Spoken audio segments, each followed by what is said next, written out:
Welcome to the Gamer Dad podcast, where we talk about all things Magic the Gathering. We strive to make things fun, fit into our busy lives, families, keep things casual, and show you how you can too. I am Gamer Dad Bob, a nearly 30, well, it's probably more than 30 at this point because it's 2025. I wrote this last year. I am a 30-year Magic Gathering veteran who has played formats from Legacy to Standard to Commander. Sword in the Stone, consequently, is my favorite Disney movie. So yes. Here we go, right? I'm an IT manager, lover of sports, and sad Buffalo Bills fan. Love role-playing games. I am a father of an almost 5-year-old. He'll be 5 in 2 weeks, and he definitely knows more than I do. And I am Gamer Dad Jesse, that's right, formerly known as Jesse Hoagie. I have switched. I am also, I said nearly, but I'm also a 30-year Magic vet who played Standard mostly before selling all my cards. That I kind of regret because selling a Gaia's Cradle for $80 feels really bad right now. Oof. And now I play Arena and Commander, along with many other video games, including Marvel Snap and Stardew Valley and all kinds of other stuff. This month's episode, we're going to talk about a new Commander format called Pendragon. And with us today are Grubble, known as Grubblethorn1 online, and Draco, known as Draco Lucian. Welcome. How you guys doing tonight? Good. Glad to be here. Definitely. So, you guys talked about this format a bit now, and I've seen, a couple of your interviews with some fellow creators and some other cool stuff like that. So I wanted to touch on some quotes that you guys had and just kind of really dive deeper into the format than scratching the surface with this. So I'm asking you guys to take a deep dive with us tonight about everything. So my plan is we're going to ask you guys some questions, maybe some hard questions, maybe some softballs. Let's start with a little bit of a softball here. So one of the quotes that I took out of this was for folks who love budget EDH. And we personally have been looking for budget formats for ourselves. Last podcast, we talked about proxying cards and how our costs have changed and what we're spending on our commander decks and everything. And then I was like, well, I saw this format on Blue Sky when I joined, and it just felt like a hit to me. So talk to me a little bit about Pendragon and the budget aspect. Okay, well, as you know, with Pendragon, we're running a common commander, which is different than most of your formats. Even Pauper is running uncommon commander. So we're running a common creature in the command zone, along with a legendary equipment, which I think the most expensive legendary equipment right now is the Shadow Spear, which is I think right around $30. $25-$30, but that's like the high end of our format. And then all of the rest of your 99 are going to be commons, so it's definitely a budget format. We've distanced a little bit from saying that we're a pauper format because we've added some cards that are no longer or were never available in pauper, because we've started out with the MTG downshift, where anything that gets downshifted to common in that format is legal in our format. But then we broke ranks with that because we also added that to Arena as well. And Pauper doesn't pull in the Arena cards that have been downshifted. We don't allow things that have been rebalanced or the what do they call it? The alchemy cards, because those are not, those are for Arena. But that sets us a little bit apart from some of the pauper formats, but it opens it up a little bit wider. And really, if you look into your bulk, you've got a Pendragon deck there, guaranteed. So like half the time I build a deck, Draco builds a deck. A lot of our rules roundtable, we hit our bulk first and then fill in the holes after that. And a lot of our decks, after we've put it together, $3-4. Whew. That's very affordable. Yes. That's cheaper than takeout these days. That's cheaper than a drink. That's just a large Slurpee, right? Although Draco is known for blinging out his deck, don't you have one that's pretty pricey? So the fun part with all this is we've got, you have your common, you can do, your cheap, affordable, get your game playing and just get the game rolling. And then you have the other people that love blinging out their decks, whether it's the foils, the alternate arts, the whatever type of things like that. Whereas we, are going into there of, let me pull the price. I think my So we had a fun thing that's called a rules roundtable, kind of like a representative deck, is Mm-hmm. what I've been calling it, where one of our other roundtable members, Katie Combat, challenged us all once we legalized the original Legends, common legendary creatures, to build with one of those in Excalibur. Oh, so that's like dude starts with a J, right? What the heck is his name? Janet O'Jonan? Janet O'Jonan. Mm-hmm. And then there's like the dwarf dude too, right? Oh gosh, what's his name? I can't remember. They both destroy artifacts, don't they? Oh, Joda! You're talking about Joda. Yeah, Joda's actually that's one of the ones we're talking about. The ones that got downshifted in Legends. Oh, okay. So because in Legends, when they in MTGO they did a downshift where almost all of the vanilla Legends, like they don't have any rules text or anything. They're just a beater basically. And they downshifted them to common. Oh, I didn't know that. Yeah, so what's great about it is that it opened up our format really, really well because even though they're not powerful in their own right, some of the legendary equipments care about being a legendary creature. Yep.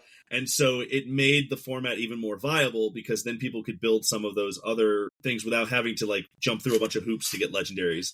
Because Ring Tempts You is another way you can get legendaries in this format, but it is nice to just have something that's legendary right off the bat because we don't retroactively, because they're in the command zone, they don't become legendary. Right. So ignoring the fact of what the price is of currently, the original build of my representative deck was the All Commons and Ramirez de Pietro. Okay. With Excalibur, and it was like 35, I think $40 because it was kind of control-y, so a lot of the dimmer stuff. Now, one of the other differences in the Pauper and things like that is we also have Mystic Remora and Ristic Studies, which are both in the deck, so it's a little more pricey even for the low end. Lotus Petal too? Mm-hmm. Lotus Petals also, yes. Yeah. So in any of your spicy legal commons that are currently legal in Commander are also legal in Pendragon. So yeah, there are definitely some not as expensive, but your Ashnod's Altars are also available too. So yeah, you've got some good spice there, some good prices. Love that card. Mm-hmm. Yeah. Oh yeah. And whereas my blinged out version is somehow $290 in commons. Yeah. Like he could sell that and probably get 100 Pendragon decks out of it, just like literally buying every card for. Oh, yeah. Like I have recently been spending the last couple of days just pilfering through common boxes of the LGS because I took like I think 30 or 40 cards I know I wasn't using, traded in for a huge assortment of store credit up there. Mm-hmm. And then I've come out and I've got like 3 decks in paper over the last 2 days. Yep. So, like, the other really nice thing is that because we do share an ecosystem with Pauper, folks that have been playing Pauper for a long time or folks that are getting into Pauper, you can literally make your decks modular. You can take you can take out your uncommon creature, take out one more card from the 98, and then replace it with your common commander and your Excalibur, and have a fully functional deck. And it may sound like, okay, we've just replaced 2 cards, the deck's going to play the same way, and it doesn't, because those legendary equipments have such a huge effect on the game. And so even folks that have just made their decks modular have found that the decks play very differently between playing Pauper and playing Pendragon. Nice. So that kind of leads into my next question. What is the cheapest deck you've ever made, and how successful was it? Like, if the really cheap, like single-digit decks, are they really good and effective, or do they seem to be a little less effective compared to the higher price, like $30, $40 ones? Oh, they do just fine. Yeah, they do. Honestly, we've seen folks. Go ahead, Draco. Here, I think it was end of December, the Magic community came together. We had the stream for Mr. Fitzy Fits. And so there was 3 of our roundtable members that were in a stream, and then somebody that was newer to the format. And he decided to take one of my own builds and bring it into there because he was like looking through, and one of my budget builds is Crash with Rhino Beetles with Sword of the Animist. And I guess there's been a little bit of a price spike or whichever, but at the time of building, it was $19, maybe $21. Nice. And he wiped the whole table with us. Yep. Like, he did the trifecta of commander damage to all three of us, knocking the table out. Wow.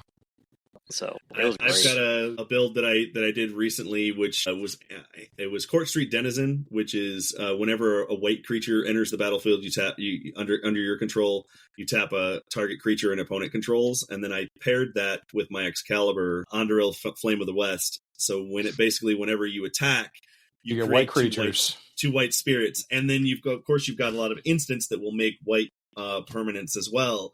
So that deck, it's as of right now, it's $10.83. Wow. And I have controlled an entire table with that deck where they couldn't get to me, because every time they would want to target me, I would tap down their creatures, and then I was able to tap down their defenses and come in for the kill. So yeah, it price wise, you can go expensive if you want to, and you can play some of those higher end cards. Really, you can be competitive, with a lower budget deck as well. I spent more than that on a DoorDash for lunch today. Yep. All right. So that's fantastic. And I don't have to eat the cards after I buy them. So this is win-win to me, guys. But how are you going to get your fiber then? I'm cards. He'll eat the expensive cards. I am old. There is a thing of Benefiber no more than 10 feet away from me. All right. All right. I have my Metamucil over here. Right out that door. Okay. I like Raisin Bran. TMI. So no more excuses. You can't say, "Oh, it's too expensive to get into Magic." You can have a fully functional deck for $20 that controls the entire board for $20, less than a cup of coffee at Disney. Yeah, and I think it's fun for you and not the rest of the not table. the rest. Yeah, right. I think I saw one of our recent posts. What was it? It was one of the. So in the Discord, we have a section where everybody's posted deck lists, rules, things like that. And I think there was a recent post that was like a sub $10 deck. Yeah, and it looked great. Yeah, wow, so that's awesome. And absolutely like I said, awesome. Like you're going to sit down and you're going to put together that $10, that $15, that $20 deck, and before you go out to the store, just sift through your bulk, and you're going to find half of it. And so you even if it looks a little more expensive, most of the time you've got it on hand already anyway if you've been playing for a while. All right, one last perspective on that. My Katana sleeves for 100 cards cost more than that. Yes. Yeah. Like $15, I think. Yeah. Yep. So 13. Chat. We've all listeners, talked about the sleeves cost more than the decks, and they're powerful and fun. What more could you want? So when this format was your brainchild, it was in its infancy. Talk to me a little bit about like why you did this and how and how what were the logistics of starting up this format? Because it certainly isn't easy to do, and we're seeing more and more traction as every day passes on this. Mm-hmm. So why did you start this and how? What does that look like? Talk us through that. Well, I'm a lunatic. Okay.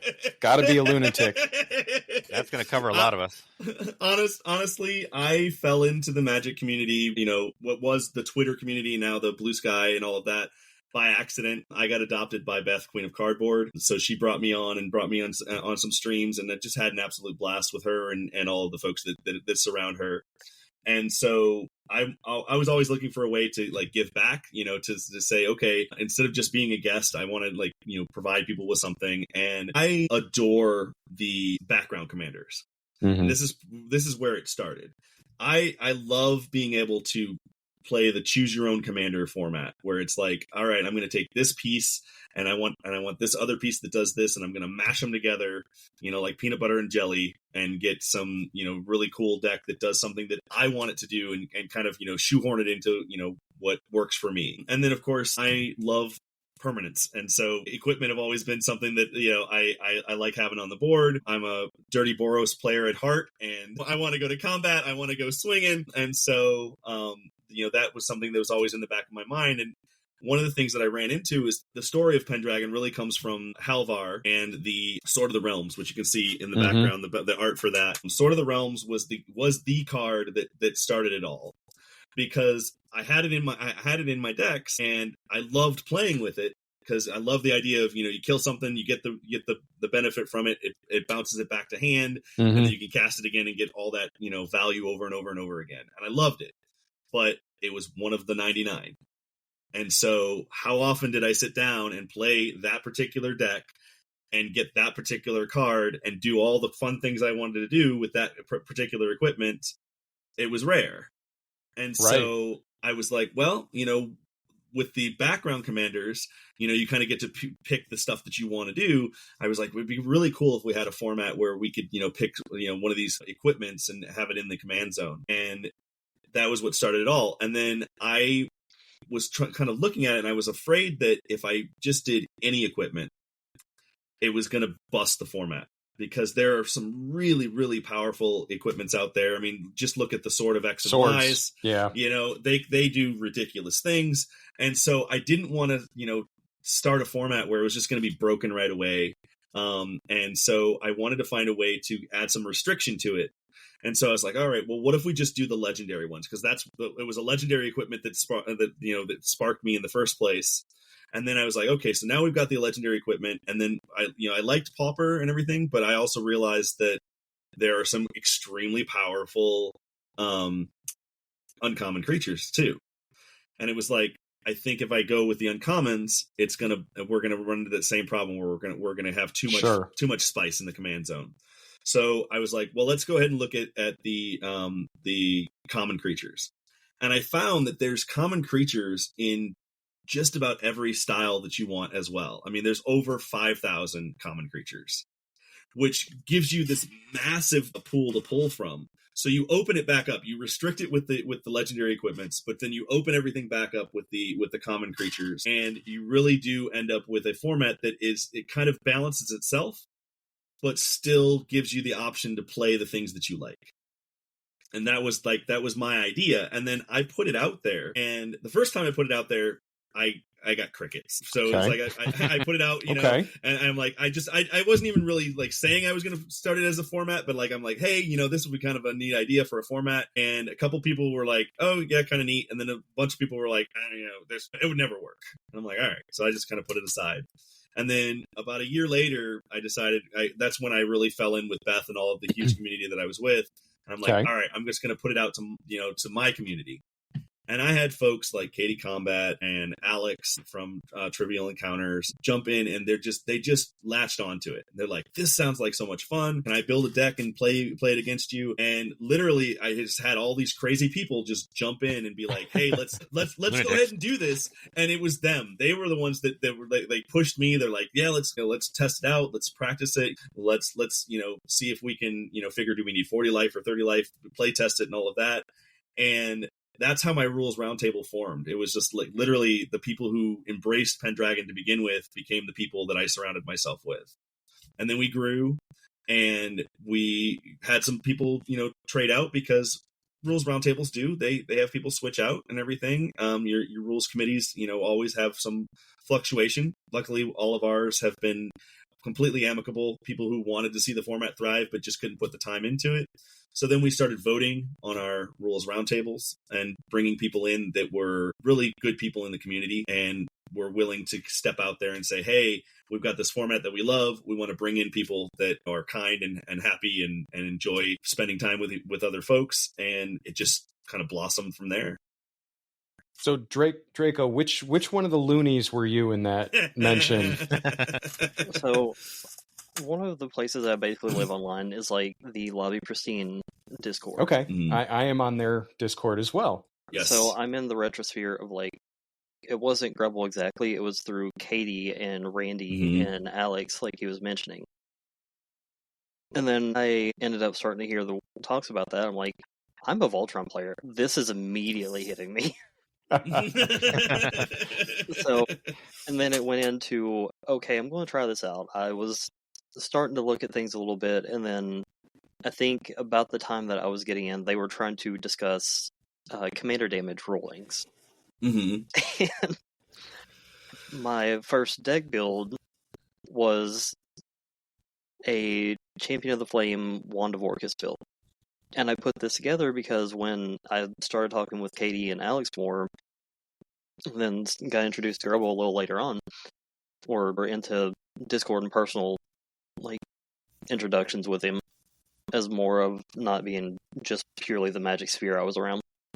Like, I was listening to them, and they were talking, one of the nights we were all talking and just hanging out and goofing around, whatever, and they were talking about going from commander damage, of lessening it and things like that.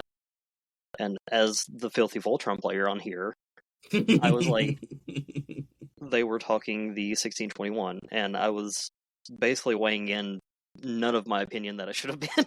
I'm like, you realize if that's going to be a 16 damage format, it's going to be completely commander damage, and it's going to break like instantly. Mm-hmm. And it ended up they were wanting to get a game together to play and invited me in. And I'm like, okay. And I ended up putting my first deck together with that rule in mind. Mm-hmm. Okay. And my he wanted to make a point, and he did. Yep. I immediately tried breaking the rule change, or the potential rule change, and like the first thing that I did in that game was swing at somebody for like 12 or 13 on the first hit I gave to anybody. Yep. Like, yep.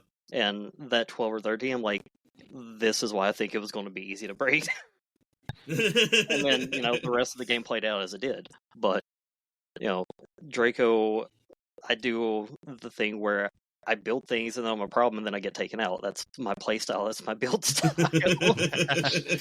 But my problem of being on there was my commander damage was very quick, and then it turned into my passion of brewing went from specifically this rule thing to, okay, now I'm going to experiment with all of this Pendragon stuff, and then it completely took over my brain space. Like I said, loonies that love the format. There it is. I mean, for what it's worth, like my brain is there right now as well. It's just something different that I can attach to. It's like, okay, here's my newest Magic the Gathering hyperfixation or something like that. It's this week I started building the 5-color, the Dragon Soul Knight. I was like, let me take a swing at this. Mm-hmm. And as I was looking at cards, I was like, this deck doesn't have any identity. So I don't even know what I'm doing. So I hit that delete button. I was like, we'll come back to this a different time. I'm not in the headspace to build a 5-color Pendragon deck right now. That guy is going to be a very hard build for me because there's just so many things you can do. Mm-hmm. So you guys mentioned dialing the heat down, make it less spicy.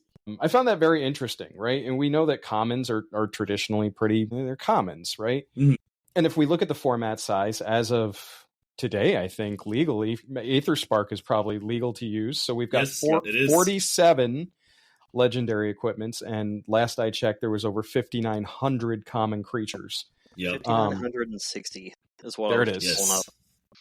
Yeah, so we're do the math on that. We're getting close to breaking that 6,000 mark here pretty soon. Plus the other fact, if you're looking at the Excaliburs, there's like one or two that are completely worthless. So we've got like 45 that we're working with. Yeah. There are a few duds in the legendary equipment, so we're very apt to admit that. Katie Combat, who's literally building, she's going to build a for each Excalibur, she's going to have each Excalibur has its home, and one of the ones she was like Shield of Caldra. She's like, I don't even know if I want to build that. Yeah, I look at those and I'm like, we can't do all three of them. I don't know. I have a Dragon Throne deck that I built, which was pretty fun to throw together. It's mono green. And it's with the Cac Tarantula, so I want to reduce my casting cost on it and maximize trample damage with my creatures. That's the whole goal there. So what kind of experimentation did you have to because you mentioned, you were like, I don't know if it's 16 commander damage or 21 or these uncommons can break the format. What kind of experimentation went into that? Or was it just purely mental gameplay where you're like, this just ain't going to happen and we should start here? It was both. Because like I had most of the idea for the format kind of fleshed out because I've been thinking about it for a while. But a lot of it came from playtesting as well. We just sitting down with folks that were interested in the format and saying, okay, let's test this out, see if it works, see if it doesn't. And so, like I said, Draco comes in, beats the crap out of us for 12, 13 damage right off the bat, and we're like, okay, you know what? He's right. We're running with equipments. They're in the command zone. We've got powerful equipments that can hit really hard. So we're probably going to have to keep that at 21. And then we were looking at, Infect, same thing. It's like, okay, this, it's tough to be the Infect player, but, with these legendary equipments in the command zone, they can still hit hard, hit for some serious damage. But we did find that we needed to reduce the life totals to 30. Because we found that games did get a little grindy. Because if you don't have something take off, if you're not smacking somebody for 16 damage on turn 2, it can take a while to get that life total down. We found that things like life link, life gain, very, very powerful in the format, because it's tough to bring it down after with the commons, because the commons, like I said, they do bring the heat down a little bit. So we made that tweak to move from 40 to 30. And so it was just some talking with folks and playing some games and, starting out with our starting point and saying, does this work? Most of it does. Now we make the tweaks on what doesn't. You mentioned here about Command Fast Orlando. You get to play with Sheldon Mentry. Yes, Menry. Sheldon Menry. Yes, that was. Talk about that. They helped you hash out the format as well. That was literally, we were still in our infancy. That was the first time that I went to a Command Fest, and I brought Pendragon decks with me. Okay. I brought a set of, it was like 4 or 5 Pendragon decks that I had built myself. And I had to sit down and try and think of ways to build decks that I wasn't used to, because I wanted to try and represent everybody's play style, which is really hard for someone who doesn't, play everything the same way. So I had some fun decks that had some different shenanigans in them. And I had started playing with local folks, that were there, and everybody just seemed to have a great time with it. Mm-hmm. And I knew Sheldon was going to be there, and I had sent him a message just on a whim. Like, I personally felt like I had no business talking to Sheldon. I was just going to say, how does one approach Sheldon, man? I mean, the dude was like the nicest guy in the world, but the intimidation factor for me would have been insane. It was. The imposter syndrome is like the little siren in the back of my head. It's like, you shouldn't do this. You're an idiot. Why are you talking to this fellow? But he was friends with Beth, Queen of Cardboard. They were very, very, very close. And she's like, well, I can introduce you to him. So I was like, sure, that'd be great. So I actually hadn't linked up with her at that point, but I saw Sheldon on the floor. And I'm like, hey, I'm Grumblethorn 1. I messaged you a while back about possibly playing the format. You said, come find you on the floor. That's what I'm doing. So I found you. I shook his hand, told him it was great to meet him. In the back of my head, I'm like, what the hell are you doing? And he's like, yeah, we'll get a game together. And so it was really hard to tie him down because, of course, he's playing with everybody. So then I talked to Beth, and she's like, well, I'll talk to him and everything, and we'll set up a time. And so then here comes Beth. I sit down with her, and all of a sudden, here comes Scott Larrabee.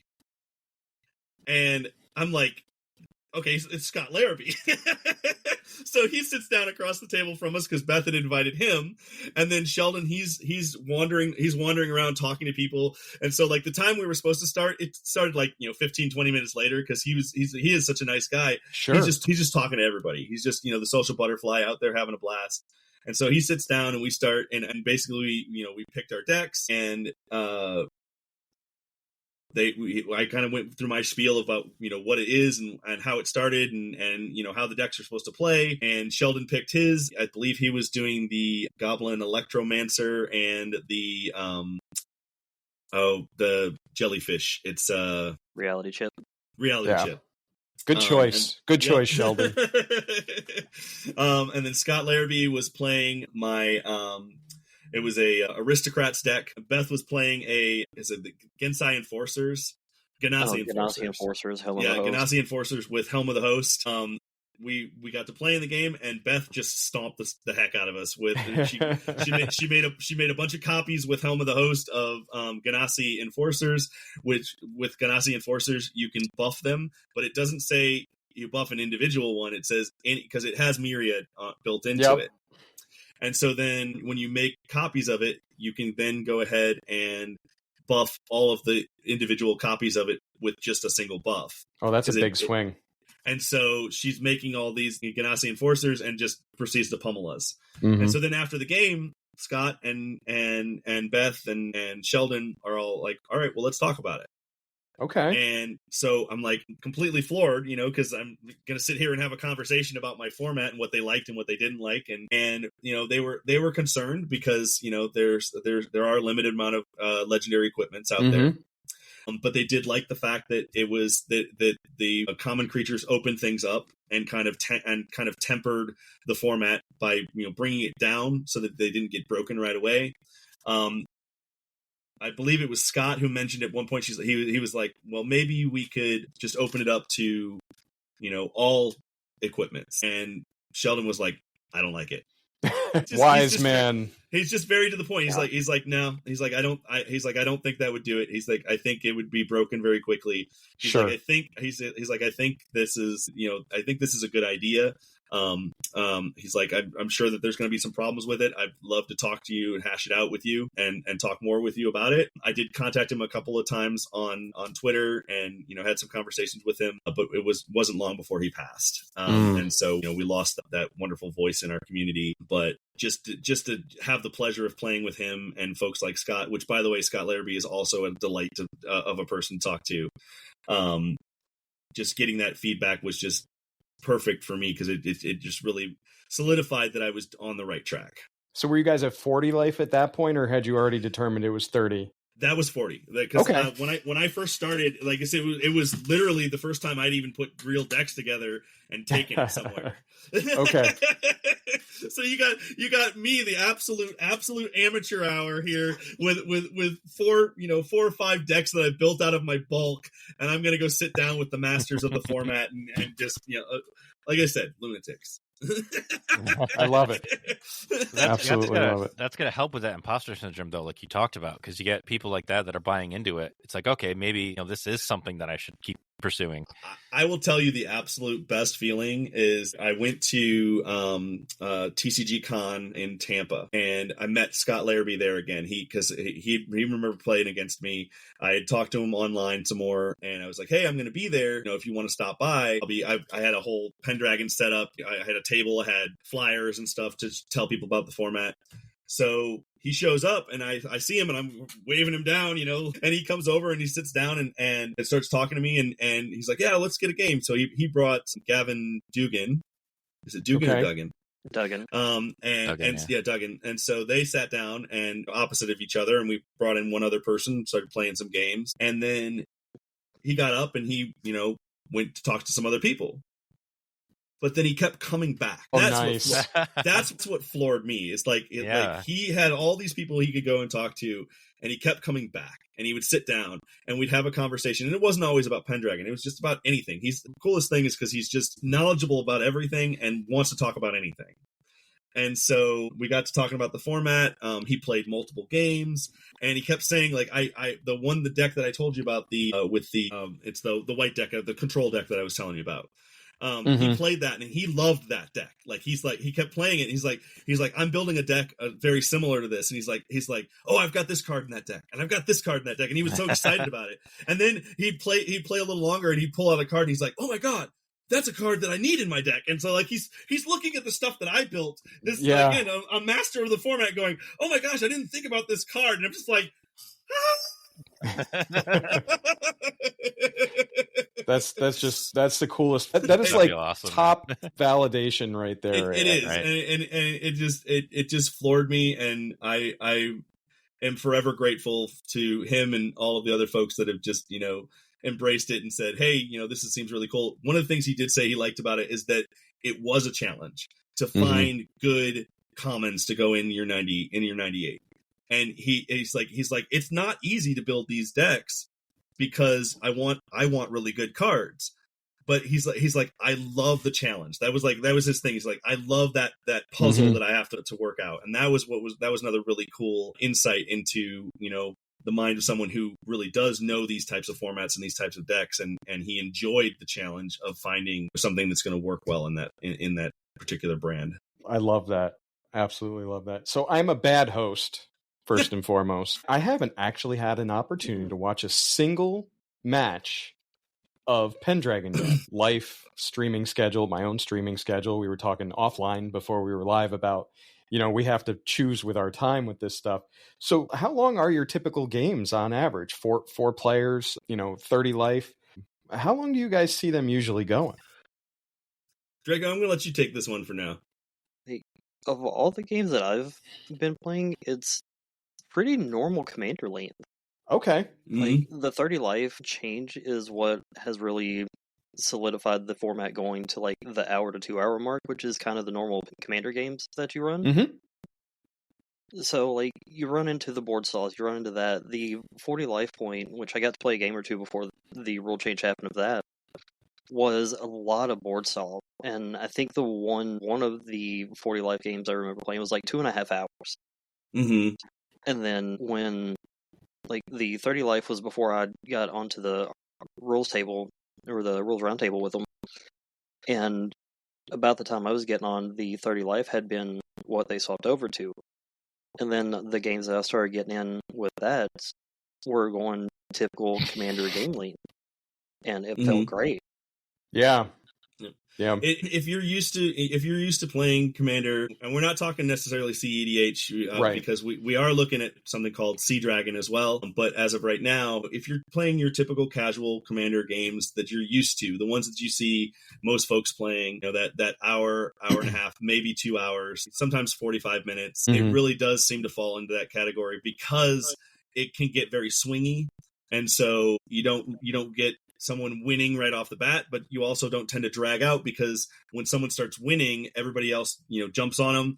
That life total starts coming down, and then it starts to kind of, go across the board where just everything's whittling down fairly evenly. And then, you come to your end solution, usually around an hour 15. So, it sounds like you found that sweet spot with the 30 life and Sea Drag, so that you only get to play like Sea Serpent as your as your common creature, right? Sea Drag. Okay, I'll leave the bad jokes out for the rest of the podcast. I promise. We wouldn't expect anything like that. So the Sea Dragon part has some of the CEH minds. There's Katie's brother, who isn't one of the online people, but just offline has been building with it. And then, like, Mab the Queen is over in the community that does that, and has these super spicy, super quick decks. And it's crazy. The Katie's brother threw in a list that has literally, it's a turn 3 win. Wow. You have to have the interaction with that deck across from you, or it's a turn 3 game. And it's hilarious to watch. I'd hate to be on the other side of it, but maybe, like, I don't know, that would be, I almost would feel offended. I don't know, like, I thought we were playing a pauper type format, this is only commons. Oh, you brought a bazooka. Oh, it's completely commons. Devoted Druid, the known fair card that happens. Yeah, okay. Okay, but see, that's literally that. We find that actually to be fairly healthy, because we really feel like this is a format that can be representative of all of Magic, because you've got your folks that want to build your battle cruiser decks where you're just firing volleys at each other for an hour and 15 minutes.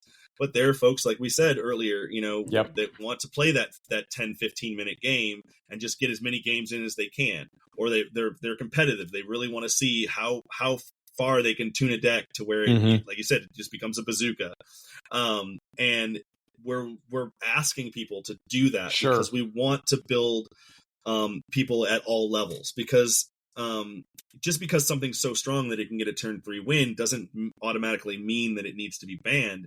It just means that you need to have that rule 0 conversation and say, hey, we're all going to build turn 3 decks and see who can figure it out. And rather than, you don't bring that turn 3 deck to the person that's just built out of their bulk and sat down, for the first time to play the game. Talk to people, read the room, figure out who you're playing with, and everybody come to a consensus as to what power level you're running, and have it and make it enjoyable for everybody. And we talked about that rule 0 conversation in so many podcasts at this point, but let's hit on that again. That is the most important thing, is just have that conversation. And like Jesse said last month, okay, I don't like that. I'm going to go find somewhere else to play. And that's okay. Yeah, there's nothing wrong with that. There's nothing wrong with that. And really, this kind of, in my head, would make me feel less bad if I lost on turn 3, because it's not like one of those situations where it's like, okay, I have this crazy deck that I'm playing against you, and it cost me $3,000, and this person, like, it's not like one of those have-nots thing. Like, it's just commons, you know? Yeah, that's true. I just got curb stomped by the commons, and that was freaking awesome. I get curb stomped by someone's wallet, you know? Yep. And that's a big part of it, is just that it's an accessible format for so many folks, because you've got the commons, which are cheap, but you also have the complexity comes down a little bit with the commons, because they're not as complex. So you can bring in, one of the things we're noticing is, and people have said, this seems like a really good format to teach people how to play Magic. Because you've got these common creatures which don't have all of that complexity of some of the grizzly cards. Bears. They don't have that wall of text. You know, they've got one or two keywords, a little bit of, reminder text, and go. And folks are, find that really easy, accessible to get into that. But then you can literally take someone who's got that analytical mind and say, okay, I've only got a few keywords. I've only got a few abilities here. How can I tweak those abilities to just be brutal? I love it. So we have reached the point in the podcast where we do, is it song lyrics or flavor text? So Jesse and I challenge each other each podcast with a line, and it's either song lyrics or Magic the Gathering flavor text. So you guys can play along in your heads, but let's keep your answers up here too. So Jesse, I'm going to go first with mine for you this week. And I did some real digging today during work, so don't tell my boss. So here's what I came up with. So this is, we sail through the endless skies, stars shine like eyes, the black night sighs. That sounds incredibly familiar. Okay. Well, you play a lot of Magic and listen to a lot of music, Jesse, so sure. I imagine it's familiar. Okay. So mine is, to me, it's the easiest of the easy. But well, I've gotten every single one wrong, so let's continue that. So mine, it's short and sweet. It is, I am in love with my lust, burning angel wings to dust. Both of those are good. My long list is getting short now because I've used so many of them, but okay. I'm not gonna lie, I have no idea. To me, this is like the easiest of the easy, but that's just because the music I listen to or the cards I play. Perfect. Okay, so we'll get to that at the end with our answers and reveals. So we talked a little bit about the downshifted cards that count as commons, right? You talked about the legends and everything. We talked a little bit about your recent vote on that. So tell us what went into that. For yeah, the downshifts, the arena downshifts. I'm sorry. Okay. Yes, I needed to be more specific. Yeah, because we did have two votes on downshifts. We had one for the MTGO, which, like I said, went right along the lines with Pauper, because Pauper had done the same, and we found that it opened up the format. With Arena, it was a little bit different. One of the things that we were running into, because we're not necessarily recognized as a format yet on Moxfield or on Scryfall. Sometimes when you do searches for commons, you're going to come across cards that have been downshifted in different locations, and it's not always intuitive as to whether or not they have a paper printing. And so we'd done some searches, and we were trying. One of the things we wanted to do is we want to make the rules, especially for what you're building with, as simple as possible. We don't want people to have to sit down and read a novel to figure out what's legal and what's not in the format. And so we want people to do that simple search where it's like, okay, I'm going to put in cards that are legal in Commander, common, and basically that, just cards that are legal in Commander and they're common. And we were finding that some of those cards were coming up. They were just really hard to figure out what they were. And so each time that we've done this with the downshifts, we wanted to look at what we're adding to the format.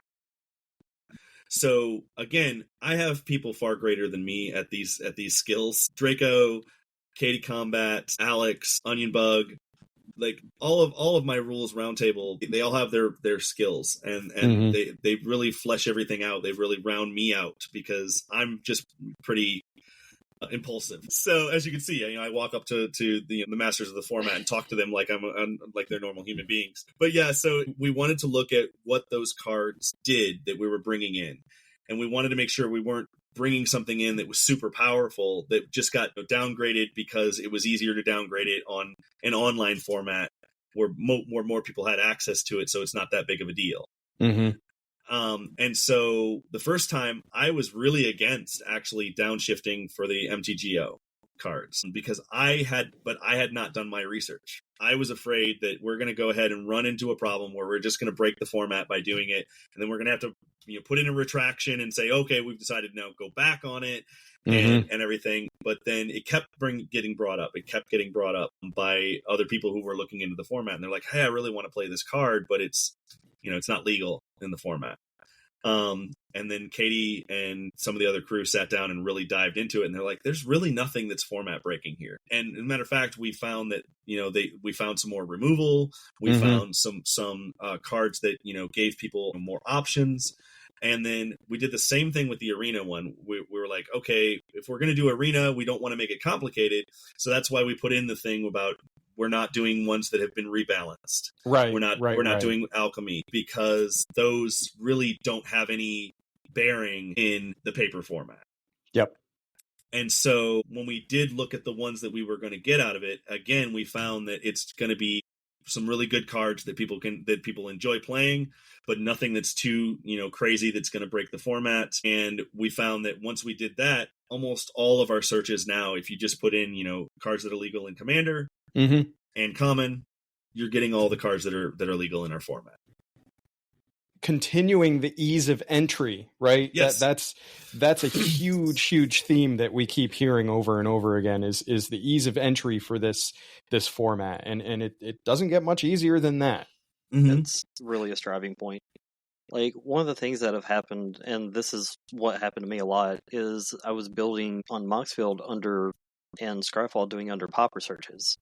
And when we were doing like our intros with you guys and things like that while we were in the process of getting to this, we were talking about how like we're trying to start specifying that we are running different as a budget instead of a Popper format. So like there are a series of cards that were popping up that are not Popper legal. So when you're searching for those with your Moxfield deck build, your Scryfall, you're under Popper rulings and you're cutting yourself out of a bunch of cards. Yeah. And then you go into Commander Search and Commons, and then you're having, since Popper has also the Moto, you're running like some of their banned cards in Popper, and then you're getting the Arena downshifted. And with the Arena downshift ones, you're getting access to, like, one of my favorite ones was Dreadboard. It was something that got downshifted in Pioneer Masters with the Arena release. And I love having extra removal like that, especially when we know some of the decks can be so quick, and then some of them just need the interaction because you're just going to lose to them, leaving uninteracted. And then you have, one of the other things that's the big difference is Ristic and Mystic. Like, you're never going to know those are legal if you're searching through a Popper legality. Yeah. And when you just go Commander Commons, then you're not missing a thing. Right. Yep. Right. And as a side note, it also makes it easier when we do become a format for folks like Scryfall and Moxfield. It's going to reduce the amount of coding they have to put in to make it work as a format. So the less the work they have to do on their end, the more simple it is for them to, get it out there and make it. If we can make it easy for them and they want to put us in there, we're going to do exactly that. Now, you mentioned interaction, and there's a lot of artifact removal in common cards. Is that something that when we're building decks, we should be packing that, or is that against kind of the spirit of what Pendragon is? Well, we don't want to be redundant, but really it's the rule zero again, because you'll notice a lot of the streams that we've done, that I've done, we're playing for an audience. And Yep. so we want our games to last that hour 15 and have an enjoyable time with it. So we're not running as much interaction. We're not running no interaction, but we're because those legendary equipments can get out of hand really fast. Mm-hmm. But we're not looking to shut somebody down. We're not looking to completely stack somebody out.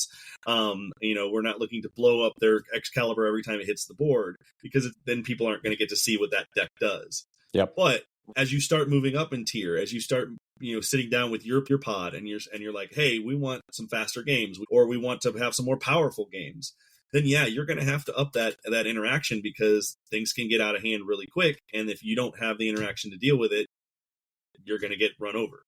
So again, it just really is reading the room. It's like, hey, are we playing cutthroat, where we're just going to blow up whatever's the biggest thing, the biggest threat, or are we going to let some folks get some punches in before we take care of the problem?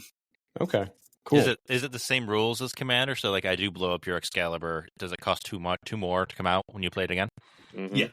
Yep. Just it follows all. Like I said, if you understand Commander rules, you pretty much understand Pendragon rules. Your legendary equipment is subject to command zone rules. Yep, yes. Exactly. Anything that's in the command zone, when it dies and comes back, it's got to pay that extra too. Hopefully they don't print a legendary equipment that has eminence in it. Stop it. I hate it. Stop it. Scale of the Ur Dragon. Well, yeah. I'll tell you, if we get to the point where they're giving a legendary equipment eminence, we've truly made it, because they're not putting, because at that point I feel like they're building for us. That would be something, though. That's awesome.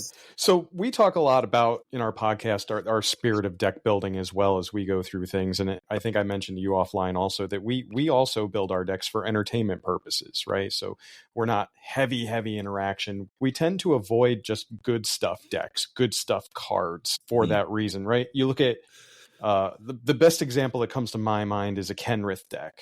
It's just Kenrith is all 5 colors. You just cram every good card imaginable in every color, and you just absolutely dominate the game. Do you guys see that?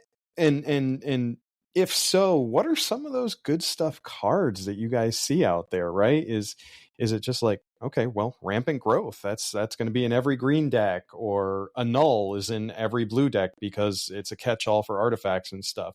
What are some of the good stuff cards that you guys have seen? I'm going to toss it to you, because you're our builder. I have a build style though, so like I will repetitively put in cards that I just like. What are your good stuff cards then? Like, I'm a sucker for black draw spells. I play a lot of black-red. So, you've got the Sign in Blood, you've got the Night's Whispers. If you're going for your red shots, like, you've got your Lightning Bolts, of course, for removal, but you've also got, like, a Braid. A Braid is so good. I've thrown that in every red deck I've built. Yep. Yeah, when you're going into the blue, I mean, there's still, your typical counter spells and things of that sort. There was, I'm going to blank on it and be stuck for 5 minutes if I stick on it. With some of the white, one of my favorites in the white cards are Blacksmith Skill and Lauren's Escape. Okay. Like, I loathe Lauren's Escape. As a control player, I love having the protection of my artifacts, because I've built some degenerate crap lately. That's so good. And then, what am I missing? Green, you've got your typical ramps, but you also have like Tameo Safekeeping. Yep. Actually a permanent protection spell. And I think I've put that one also in like every green deck I've played at this point. I think it's in all my green decks too. I mean, why wouldn't you? Yeah. And so that you're going to run into, like, there are some ubiquitous cards that are just going to, you're going to run into your 2-drop mana rocks that are common. There's not a whole lot, but there's some. Sure. You're gonna run into your token generators. You're gonna, all of your value cards are still there. So people are going to be playing those, pretty regularly. But I have yet to really find something that's like, all right, this just goes into every single deck. Okay. Because Pendragon is so, it's, I don't want to say niche, but it's because it fits in a different realm. It's much harder to do something that benefits everything, because the decks themselves tend to be extremely varied, because you have to build around so many things. Sure. And so what's great in this deck, you play it in this deck, and it just runs away with the game. You're drawing a million cards, or you're making a million creatures, or whatever. You put that same card in another deck and it does nothing. And so like I find that, it's much harder to find something that's perfect in every single play style. So fewer kinds of what I call good stuff cards, based on just deck archetypes and how the deck builds work. Like, probably because I've seen so many of the decks that play like Key to the Vault, the cheat stuff out cheap big stuff out kind of archetypes. You've got, I think one of the synonymous ones is Ulamog's Crusher. Mm-hmm. That was one I was stuck on trying to remember. That's your 8 mana like top end. Mm-hmm. Yeah. And like if you're building for a long game, throw it in there. That's probably going to be your end game. I won Rise of the Eldrazi Limited with that. I love that. Rise of the Eldrazi Scars of Mirrodin was the era that I started playing Magic in. So I get to play Ulamog's Crusher a lot right now. Mm-hmm. And it's great. Yep. But like I said, that's really your top, that literally is your top end. And so like that's a powerful card, but it's not like it hits the board and everyone's like, okay, the game's completely over, because it's still something that can be dealt with. Still dies to Doomblade. Yeah. And so you're not running into situations where it's just like this person has so much value that they can just run away with everything. Yeah.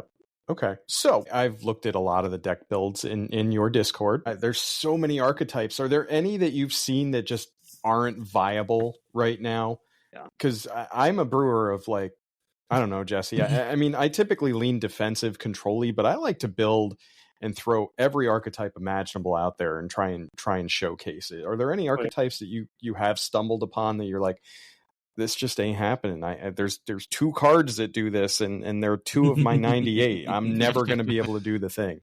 I've had one. Like, I've tried building in the multiple archetypes to be able to build for like the showcase when we get to into the Magicons and stuff like that. I cannot get stacks to work. Mm-hmm. Like, I can't.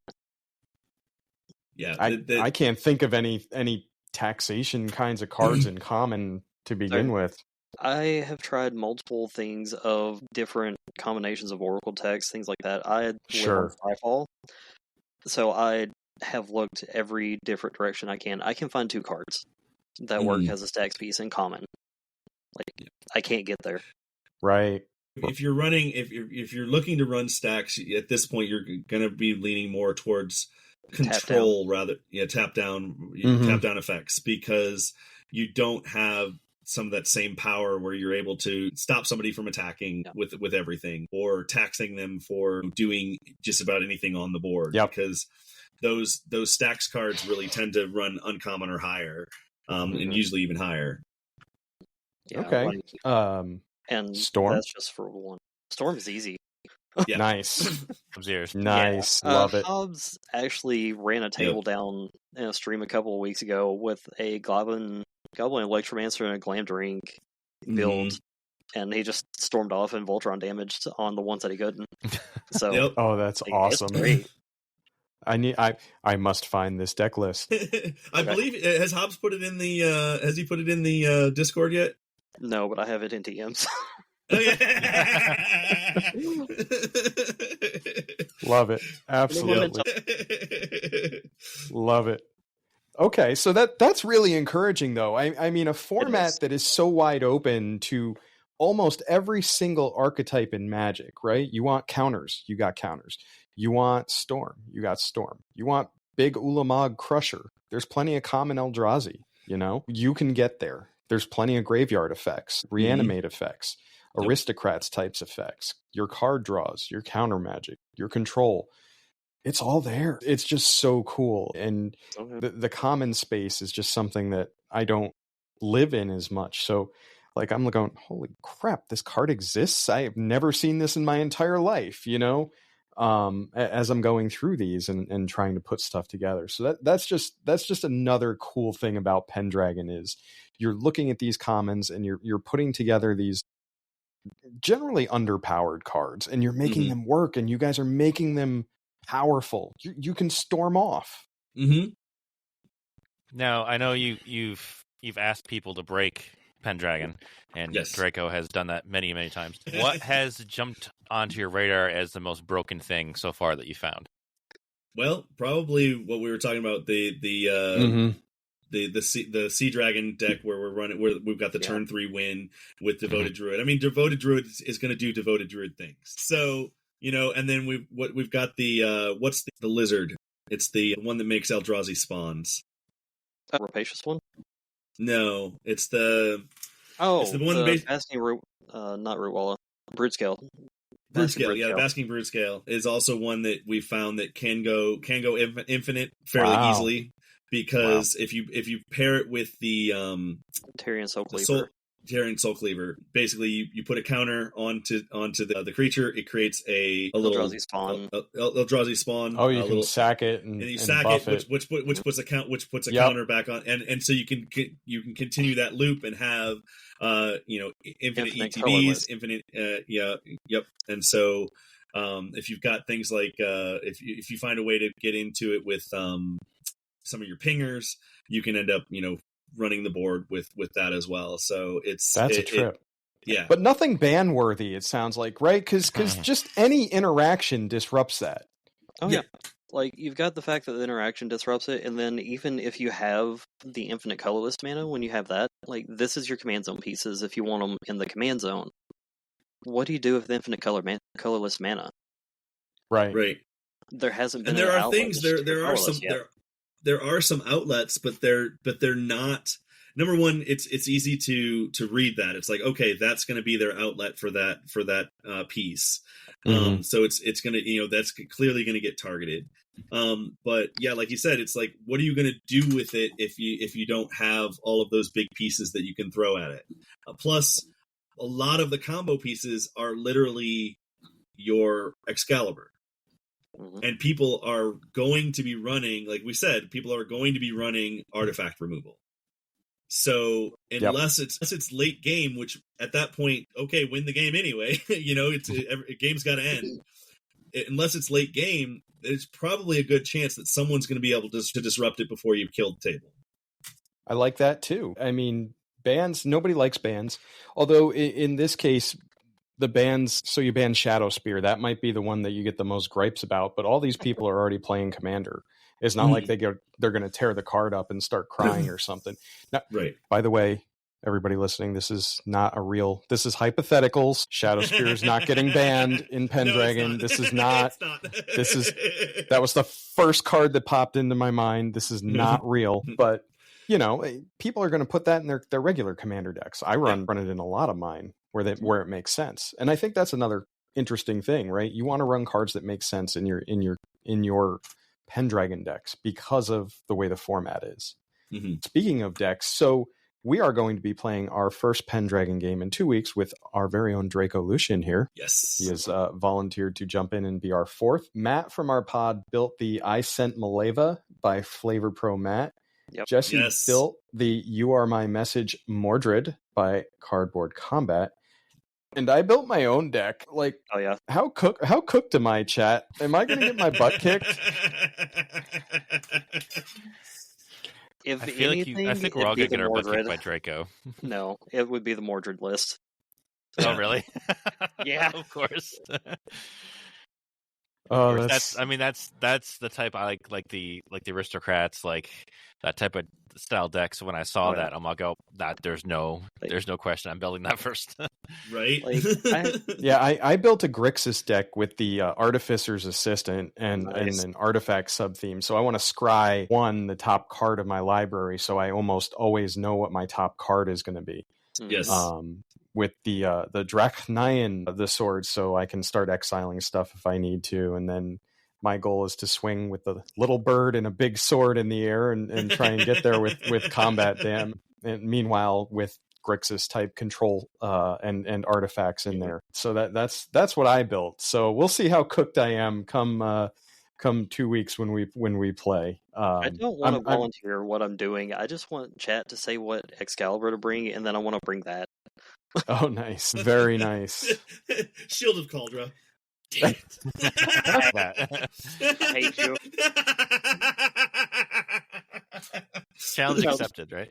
That was the one that we were talking about banning just to save everybody the headache of just finding that and debating anything with it. Oh, man, I love it. Terrible. It's Love awful. So you mentioned the rules roundtable a couple times now. What is your selection criteria for that, for those who want to rotate in eventually?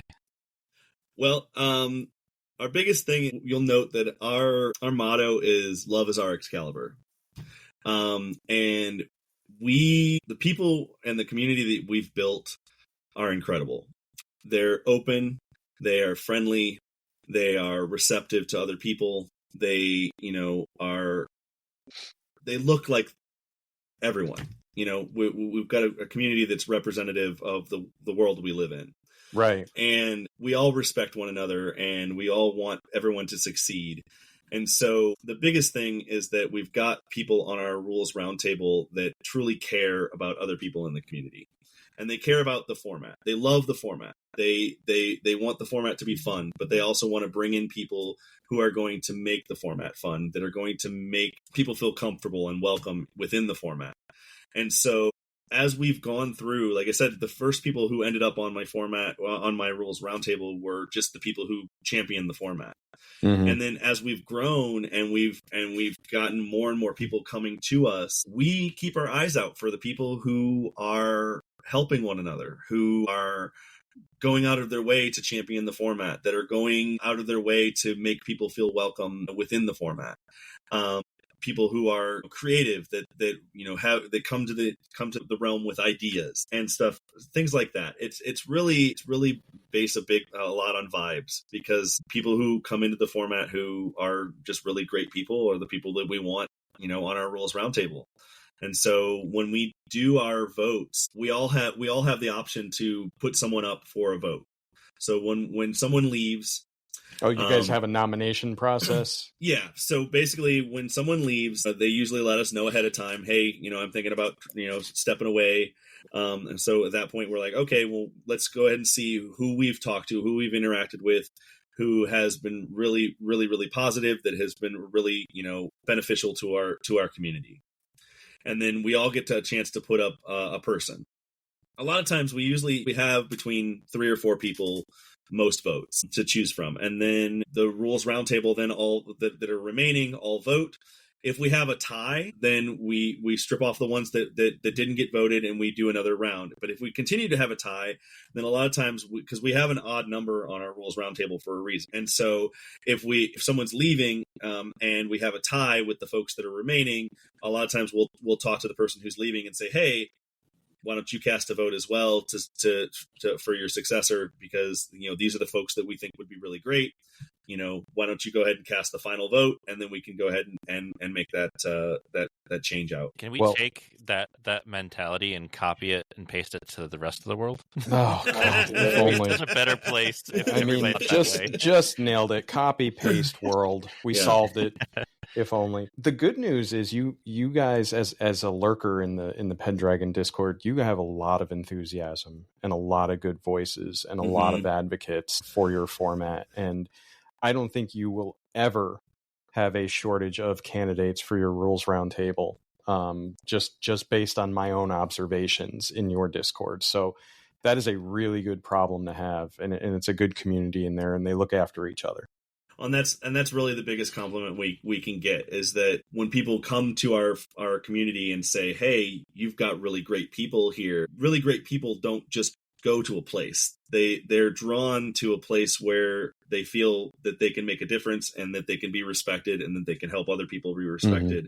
And so the fact that we have so many amazing folks, really, it speaks to luckily for me, it speaks to the amazing folks that I've been able to put on the roundtable to begin with, and the community that I fell into, which was incredible to begin with. Like I said, Queen of Cardboard and Bobby Christine, and all of those really, Donnie and Jen, all of those really amazing people that I've run into, Hobbs, that they adopted me, and then I was able to adopt all of these we've been able to adopt all of these other people who are incredible. That is just so awesome. I love seeing it. Again, longtime lurker. I don't really post much, but definitely lurk in your Discords. And I see that. So I just do want you guys to know that I see that. And I think anybody else in that community sees that. They're there. They stay for a reason. And you guys, your group is that reason. So less sentimental. You guys mentioned you're amazing, you know? Yeah. Thanks, Keanu. Big hugs all around. You guys mentioned you made some pre-cons, right? What are your favorite pre-cons that you like to showcase? I know you mentioned like that Court Street Denizen was so much fun for you. Is there any other pre-cons that you're like, this is the champion of the format, this is a really cool deck, and people are going to be like, okay, I want to play this format? Draco? That's a hard one. Like, we have... Oh, I didn't mean to ask a hard question. No. What are we doing? So, out of the Rules Roundtable, I think 4, maybe 5 of us have built showcase pieces to hit in the different areas of, like, where we live at in the US everywhere. So, we're in, like, different ones of us all have a showcase series of decks to be able to build and take it out for some people to experience the pods. I'm working through mine right now. So, like, I think one of my fun ones has been the Crash of Rhino Beetles and Sword of the Animist. So this is a 5/5 creature that gets a +10/+10 buff when you hit your 10th land. Sword of the Animist helps. Just a smidge. Just big green stompy. It's very straightforward. Like, it completely obliterated our whole freaking pod because we had somebody pick it up that day and run it. I don't necessarily know this is a beginner thing, is one of my favorite decks personally is a Keterek Creeper and Glamdring. Yes, it's so gross. Grixis Glamdring. Yeah. It's so gross. Like, there's the sentimental part of, like, the Roundtable representative deck. I love that thing. There's the representative part of, like, the Wand of Orcus Champion of the Flame that brought me into the format, which also one of the things that Grebel's been doing is getting Champion of the Flames to sign and send some thank yous to some of the people that have been championing the format. Awesome. And like their own LGSs and things like that. So that was, adds an extra sentimental sweetness to it. But the Keterek deck is like, it is my baby. It is a Grixis self-mill. This is a black and blue and a red creature that can't be blocked except by 3 or more creatures. I know the artwork in my mind's eye. It's like this ugly little larva with a couple of plates on it, and it's... Yes, the picture's as disgusting as the deck is. I'm like, it's a Grixis self-mill, and then you get the Glamdring, where you add in the First Strike. The Keterek has the super unblockable and Death Touch. You add in the First Strike with it, and then I'm just smacking people in like a few turns with like 15, 16, 17 worth of damage because I've thrown so much in the graveyard of instant sorcery stuff. Like, oh, that's a trip. That's my baby. Another great one is from Alex of Trivial Encounters, our Rules Roundtable. He actually had sent this deck to me to do for the precons, and I've actually sent it to other folks to do for the precons. So this deck, we're calling it the Flat Stanley of decks because it keeps getting passed on to other people and traveling around the world. Nice. It's Black Blade Reforged, which, of course, we all know and love. So you get a +1/+1 for each land you control. And then Needlethorn Drake, which is just literally a 4-cent creature. It's a 2-drop Simic, flying Death Touch Drake. So you can imagine, you're running Simic, you're running a flying evasive creature with the Black Blade Reforged. So you're ramping and smacking, and it's just gross. And that actually, when he sent it to me, I actually got to play with Gavin Verhey at TCG Con in Tampa. And when he sat down to play with us, he was looking at the decks. He decided to take the Needlethorn Drake, and he proceeded to smash face with it. And those are the fun, like, linear plan decks that new players can pick up and just play, right? There's no hard, heavy nuance to it. Nope. Very linear plan and fun as hell. I forgot about one of the other ones. This is Katie Combat's freaking nightmare. And that's Mirkwood Bats and the Reaver Cleaver. Yes. So my deck. Mirkwood Bats is whenever a token enters or leaves. Yeah. Enters or is sacrificed, one of the two. Then it'll deal a damage. You get the Reaver Cleaver, which is just godly amounts of artifact treasure tokens that are coming out, and then you're just using a sack outlet with those to be able to keep fueling your mana, and then just it burns out so fast for the whole. Okay, noted. Table. Take Jesse out first when we play. What you're playing in 2 weeks. That's what I'm playing in 2 weeks. Love it. It is such a good pick up and run deck. It is so straightforward. It's very easy. You don't have to have a lot of complications with it. It's a great beginner piece. That's exactly why I picked it. Absolutely. Okay. So, speaking of like the decks and stuff, is there any tips that you guys might have, since this is like compared to like Commander stuff, this is a very different pool of cards. You know, there's not a lot of staples, I would say, yet, because the format's so new. Would you have any and we've even tips? Talked about that. There are not what are your tips? I can't say, you always got to include a Soul Ring, or always got to include an Arcane Signet, something. Stupid Soul Ring. And Arcane Signet might be your only one that can be like the universal include. So, yep. As far as the tips, like, we have a whole slew of tips. Like, the area of our Discord where we have everybody posting their deck lists and things like that, we have a pinned post section that's just deck brewing tips. That Katie has put together. It's links, it's screenshots, it's some resources from Chris of One More Game, a Pauper community. It's a bunch of the starter packages for Pauper Commander stuff, but it's still all commons that he's placed into all this. There is a Pendragon RRT Moxfield piece that Grubble has thrown like a handful of lists from each of us to give some examples and deck builds, let you look through, get some inspiration of it, and then take it all your own. And then on top of that, we've got a huge slew of like Scryfall search tips to help make it easier. Those have helped me. Yeah, and really, like, one of the biggest tips I can give is just come up with an idea of what you want to do first, because as we've said, almost everything is viable in this format. So think of, like, if you've been playing for a while and you want to get into this format, what's something you already love to do?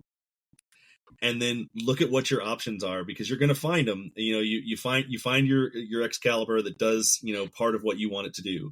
And then you go and find that other piece that's going to make it unique to you.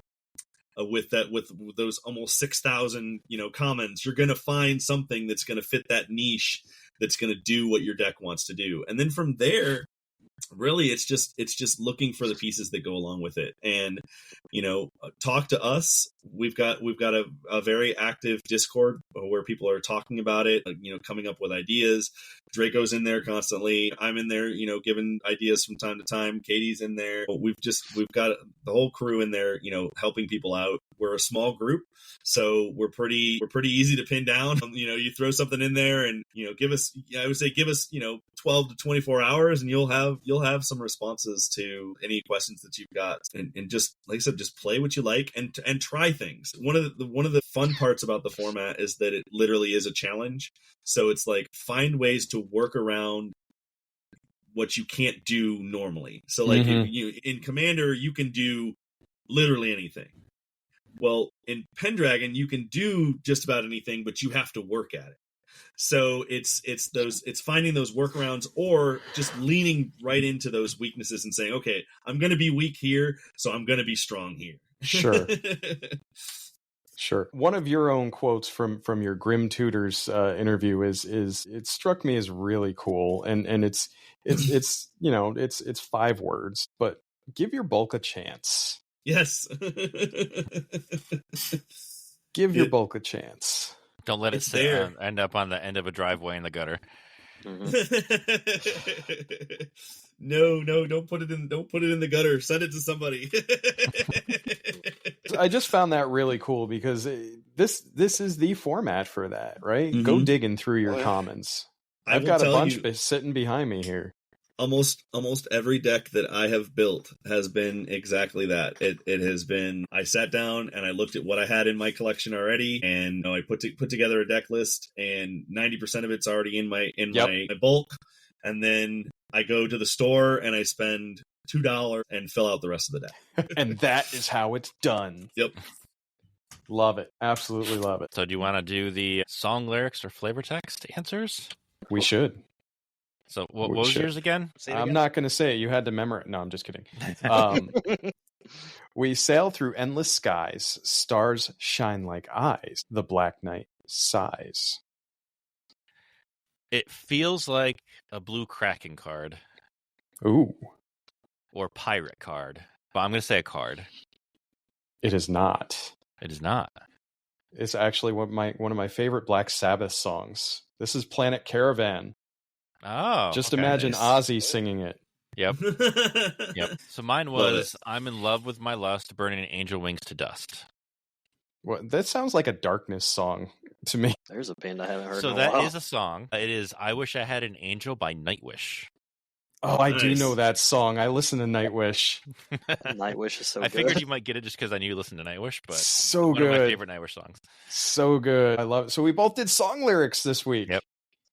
Yeah, I was going through cards and I'm like through lyrics, and I actually pulled up Pantera because I was like, oh, maybe I can hit him with a Pantera lyric.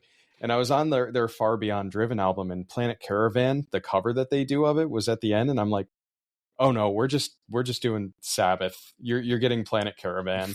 I still have 3 flavor texts and a bunch more song lyrics to do. So I can cross this off. I've got some more stuff for you too. So this is great. Well, we're gonna hit save here, Control S, and we're good for a few more podcasts. Grubble, Draco, thank you guys for coming on. One last thing though. So what can our listeners who listen to this podcast do to help you guys out? What can we do to help you guys out and really get this format out there even more, even though we are just a tiny podcast that maybe averages 10 to 15 listens a month? We want to get out there and continue to promote the format on Blue Sky, on Twitch. How can we help you? Our biggest thing really is going out there and joining the Discord. Our Discord is, number one, it's where you're going to meet some wonderful people. You're going to have access to all of our information. You're going to have information to all of our deck lists. But it also helps us because one of the things that we have been working towards is getting officially recognized on Moxfield. Moxfield is the first one that we've been able to reach out to that is willing to bring us on and make us a legitimate format on their website. And so after talking with them, they're amazing folks. They've been helpful with us the entire time, and they've been open with us since we started. They've always said we have no issue getting you there, but we just need to know that you have enough folks into the format that it makes it worth the while to be able to go in and do the coding and all of the things that we need to do to bring it in. And we need to see that you've got an active community that's supporting itself. And so they did finally give us a hard number, which was 500 folks in the Discord.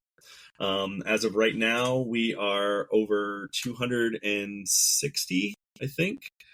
So we're just over halfway right now.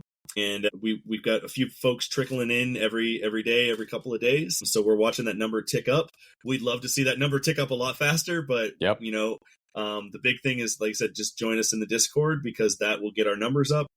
And then it'll also be great for you because then you've got access to all of us. And the Pendragon MTG hashtag is probably the best way to bring attention to things on Blue Sky, right? On Blue Sky, absolutely. Yeah. And we do have a site on Twitter. We're no longer doing anything on Twitter, but we're still there. Who is? So yeah. If you are doing that, hashtag there too is fine. But also, Draco, were you going to say something about the Moxfield lists? With the Blue Sky, you've got what's called their customized feeds. Have basically created a custom feed that runs with the hashtag Pendragon MTG. The Pendragon MTG feed will basically pop up on there when anybody uses that hashtag. So that is one of the ways you're seeing a bunch of the Blue Sky activity. Cool. Mm-hmm. It's actually pretty fun to watch, and we're trying to keep it running at least some daily or more than daily activities through that. Yeah, your commons of the day and all that other stuff. That's been fun to follow. Yeah, commons of the day, card of the week. The thought exercises I get with every single one that I watch there. So, I mean, I'm reading them, so others are. So that's great. So the other thing that we'll do is I'll make sure to get a link to join the Discord. We'll put it in the description for the podcast. That's fantastic. For those who want to, hop right in. They're sold. It'll be right there once we get that up and running. Okay. Thanks again for taking one other thing is since website. we're not recognized yet on Moxfield, when you do build a deck, put Pendragon MTG or just put Pendragon in the name of I have your started Moxfield doing decks. that. Then mine. Yes, then mine. And you'll find that people are doing it because not everybody's in the Discord, but a lot of people are still doing it on Moxfield. And so if you search Pendragon on Moxfield, now the majority of decks that have the word Pendragon in it are literally Pendragon decks. Yes. Awesome. It's been fun to see too. Yes. Well, thank you so much for taking your Friday evening of a pre-release, mind you, to hang out with us and talk about all the cool things you and your Rules Roundtable are doing for your format and the awesome community you're building. We really appreciate having you guys on. Next month, we're talking to Steel City, Steph, and Brad about how they're building community and giving back to everybody who they interact with. They are an absolute delight to talk to and hang out with. We've had them on our pod, and we will get them here to ask them the hard questions like, what's the story with the pink sweatshirt hoodie, Brad? You wear it everywhere. You wear it everywhere, bud. For what it's worth, I've got like a gray one that I have that I'm pretty much wearing everywhere too. It's just not pink. So, but we're going to ask them the hard questions. Okay. Again, we appreciate you guys taking the time out of your Friday night away from your families and everything. Jesse, any final thoughts from you? No, like same thing. I got to echo it. It's great to talk to you guys and just to hear the community you guys are building and just to hear just how good your Discord server is and how welcoming and loving your whole community is. It's great to hear in such a dark world that we're in now. There's a bright light like that out there, Yeah, this was just so awesome for my mental health tonight to talk really to you and have this kind of just conversation away from everything else. Yeah, that's right. That's right. So we will have Draco on in 2 weeks, Wednesday, playing our first Pendragon. Looking really forward to it. Thanks again, guys, and everyone else out there.